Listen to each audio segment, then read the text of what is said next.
大家好，我是 Klaus。近日中国正式召开了20大，有网友做了一个微博热搜，置顶的是恭喜习近平出任中华帝国第一皇帝，下面还有俄罗斯、朝鲜、哈萨克斯坦等国对圣上登基发来贺电。中华帝国代表着什么？张维为教授为你解答。还有个推荐购买习圣上画像的，然后是以后见到习圣上画像我们需要做哪些礼仪。注意了，黄色以后不能用了，如果家里有黄色物品，以后这么处理。全国多省人民走上街头庆贺帝制到来，民主是绝路，帝制是唯一活路。江浙地区第一轮选宫女秀活动预计6月4号开幕。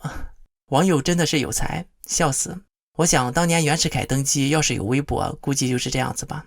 中国20大前后在社会各个方面都是风声鹤唳，草木皆兵。不少人认为中国严格的疫情封控就是因为政治原因，封控就相当于军事戒严，为的就是20大。不过在20大召开之际，又是在首都北京核心区域，有人在四通桥上面打出要习近平下台的横幅，全部的标语是不要核酸要吃饭，不要封控要自由，不要谎言要尊严，不要文革要改革，不要领袖要选票，不做奴才做公民，罢工罢课罢免独裁国贼习近平。多个消息源证实该名义士叫彭立发，在北京工作。事件发生后，该名勇士很快被警察带走，现在生死未卜。一开始不少人对这件事嗤之以鼻，觉得没什么大不了，但是一时激起千层浪。中国人本来就生活在非常压抑的环境，再加上这2年经济下滑和严格的疫情封控，这件事引起的影响之巨大，可能是最初谁都没有想到的。首先是在国内，跪久了的中国人看到有人站起来了，压抑了许久的怨气被激发。四通桥事件的照片和视频被大量的转发，官方马上开启了回击，上百万个微信账号被封，就连歌曲四通桥都被封禁，并迅速在各地人流量大的桥上雇佣看桥员。即便如此，网友还是发挥各种创意继续传播。还有人到李文亮医生的微博下面评论，昨天有人站起来了，中国人的脊梁没有全弯。甚至有网友还用上了彭德怀来代指彭勇士。四通桥事件还引起了全世界的关注，全世界的各大知名媒体都对此进行了报道，并引起了不少海内外华人的声援。我之前也说过，我并不鼓励这种冲塔行为，即便是积极正义的，我不希望因为我的言语让别人付出代价。但是这么勇敢的行为，我还是非常的赞赏和崇拜的。这种我不入地狱谁入地狱的决心和勇气，是一些幸灾乐祸的键盘侠没有的。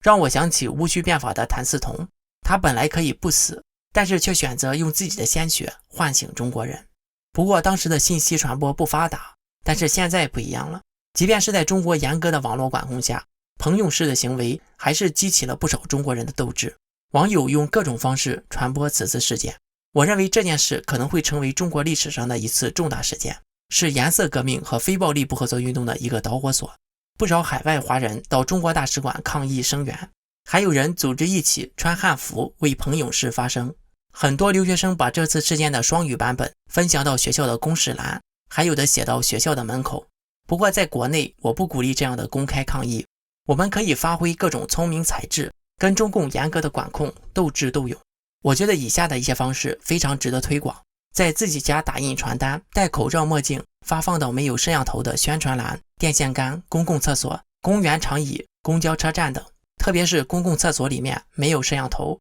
人员出入混杂，非常的安全有效。或者是随手贴到人流量大的角落，最好再在传单上面写上鼓励更多人复印转发。还有网友分享，可以用苹果的空投把资料传给周围的人，比如在地铁、广场、公园等。苹果的空投功能一般默认为可接受附近的所有人，而且可以很好的保护隐私。苹果的 ID 设置不要用自己的真名就好。类似的这种方式，我认为是非常值得学习和长期推广的。不仅仅可以传播四通桥事件，可以用来传播各种真相，帮助更多人觉醒。利用互联网传播很容易被删帖封号，而且现在都是实名制，很容易被追查到个人。这种线下的更安全更有效，而且中共很难去控制。线上的管理员一个人可以管理上百台服务器，几百个微信群，再加上还有人工智能。但这样线下的行动，中共要对付起来需要消耗太多的人力物力。那么多维护中共统治的，无非就是因为中共掌握着宣传口径。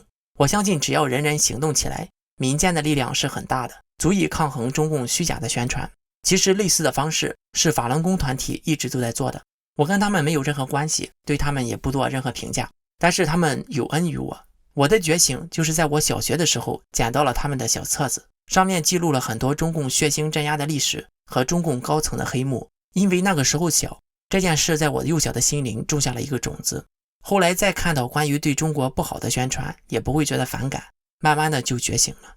很多人小看了传播真相的重要性，就比如这次四通桥事件，特别是一个小孩子，如果他看到了这个，那么他可能会这样想，哦，原来中国还有这样的声音，原来也不是每一个人都爱戴习近平，这样的想法可能就会改变他的一生。希望大家在好好保护自己的前提下尽力而为。好了，下面进入网友互动环节。上期节目我分享了自己在农村的成长经历，讲述了我眼中真实的中国农村，和回答了中国底层人是不是淳朴善良的这个问题。网友哈梅尔赖说，前不久我才看到有个小粉红在推特上大推这部电影，说这部电影是如何的感动他，又让他明白原来中国还有那么多贫困的百姓。我就问他，你一边在为了电影里被政府冷漠无视的同胞受苦而感到难过，却又一边固执的坚持要对岸的台湾人必须接受让这样的政权统治，这是什么样混乱的思考逻辑？然后过阵子再回去找，已经看不到我的留言了。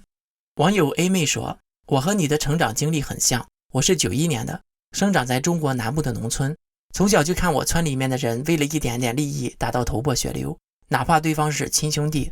我小时候的生活也非常艰苦，住土房子，南方春天湿冷，我们家有点像地下水道，墙壁到处渗水，衣服被子都是湿的。我们家6口人挤一小间房子，我觉得那就是猪舍。我爷爷死的时候尸体还在床上，我妈妈就和我叔叔在打架，每个人都不愿意葬礼在自己家办理。而我大伯第一件事就是去找风水师，看看我爷爷葬在哪里对他们家比较好。现在我不和我所有的亲戚来往，有人说我六亲不认，随他们去吧，这样的亲戚不要也罢。网友 Frank Fang 说，来自河南农村的表示，你说的太真实了，在我们那里打死人是不用负责的，而且气氛很压抑，没啥升级，一个村里基本上都是老人和小孩，老人们很孤独，自杀率确实也高。农村概括一下就是贫穷、落后、无知、愚昧、死气沉沉。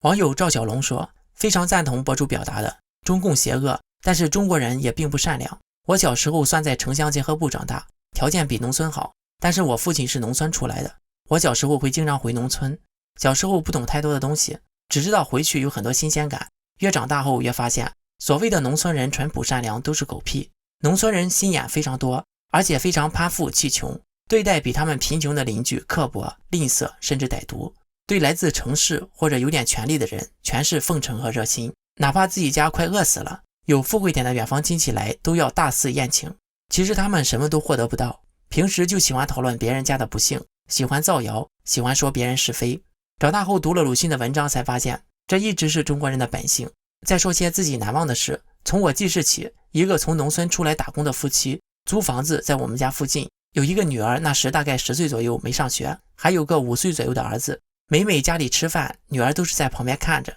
大人和小儿子吃，从来不问女儿要不要吃饭，等儿子吃完，大人吃好，女儿才自己过去吃饭，基本上也不剩什么，一点没有夸张，就像不是自己女儿，甚至不如一个陌生人。然而女孩却看不出一点委屈。那时我只觉得不对，直到今天看到中国还存在卖女儿给儿子结婚的比比皆是。很多学者把一切原因归咎于贫穷，但我不这么认为。人性的丑陋和恶不应该是简简单单贫穷能解释的。好了，本次节目就到这里，欢迎大家点赞、订阅、留言和分享。我是 Klaus， 我们下次再见。